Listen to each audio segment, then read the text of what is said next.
Has Nick Sirianni's career with Eagles come to an end? Philadelphia Eagles owner Jeffrey Lurie has a decision to make on his coach, Nick Sirianni, after an embarrassing playoff loss to the Tampa Bay Buccaneers. Tampa, now we wait. How long will owner Jeffrey Lurie keep us waiting? The Philadelphia Eagles owner has a difficult decision to make on his head coach Nick Sirianni: fire him or bring him back with a brand new staff. After what Lurie's team delivered in Monday night's the wild card game, a non-competitive 32-9 loss to the Tampa Bay Buccaneers at Raymond James Stadium, the reaction is to fire his coach. After just 3 seasons. After Sirianni took them to the playoffs in all of 3 of his seasons in Philly, during which he compiled a 34-17 regular season record and posted back-to-back 11-win seasons for just the 3rd time in franchise history, joining Andy Reid, 2004, and Dick Vermeil, 1979–80. After he took them to a Super Bowl just last year. That's what makes the decision so difficult for Lurie, who let Reid run the show for 14 years. Firing Sirianni would mean the owner would be bringing in a new coach for the 4th time in 11 years, and one of those he fired just 3 years after he delivered the franchise its first Super Bowl trophy. Continuity is important for winning organizations.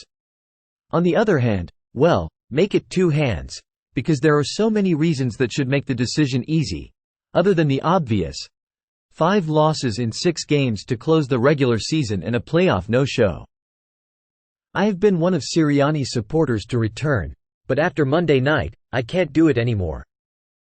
This was embarrassing. Surprisingly, the defense did okay. Sure, it gave up points on Tampa's first 4 possessions, but 3 of those possessions ended in field goals and it was just 16–3 when it could have been much worse. Sure, it couldn't tackle very well, and boy they looked the bad news bears when Avonte Maddox and Eli Ricks ran into each other on David Moore's 42-yard catch and run TD. The Eagles even benched James Bradberry for a drive and Haason Reddick for another. Overall, though, the defense kept them in it, until a foolish safety was taken by Jalen Hurts with 2:16 to play in the 3rd quarter and, 59 seconds later after the free kick, a 56-yard touchdown to Trey Palmer. Bradberry missed a tackle on that, but where was everybody else? After that, the Eagles simply gave up and the rout was on. They quit. It was a 1-possession game for much of the 3rd quarter until that explosion, and the Eagles could do nothing to erase it. They began the second half with the ball but went 3 and out. If not for Devonta Smith's 55-yard catch that set up the offense at the 5, allowing Hurts an easy throw to Dallas Goedert for a touchdown in the 2nd quarter, the Eagles may have suffered an even more lopsided ending. Sirianni's specialty is supposed to be offense, but it was non-existent all night, really for the last 2 months.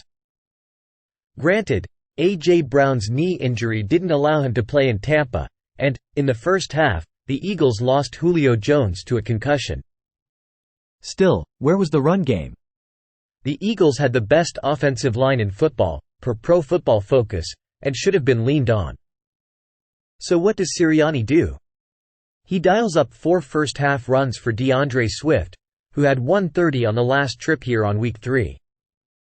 It was that same game where Philly ran for 201. Everything just seems off with this team, and it has been for the past 2 months. Lurie can't ignore that. His decision should be to move on from Sirianni, but it won't be an easy one. Thanks for watching NY Sports News. Stay tuned for more updates.